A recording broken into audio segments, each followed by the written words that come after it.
Som professionel influencer, der er det vigtigt, at man er knivskarp. Derfor faster jeg 24 timer i døgnet fra marts til maj. Det her, det er corn ribs. Men hvis der er én ting, der kan få mig til at bryde min faste, så er det funk.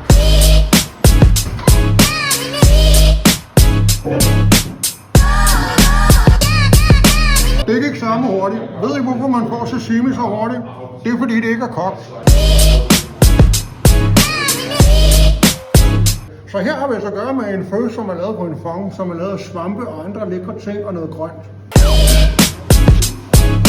Det er meget vigtigt, at man lige filmer sin mad, inden man spiser den. Det skal man altid gøre, når man er professionel influencer. Det her, det smager Gucci. Jeg har aldrig hørt om det før, men det lyder lækkert. Sakken.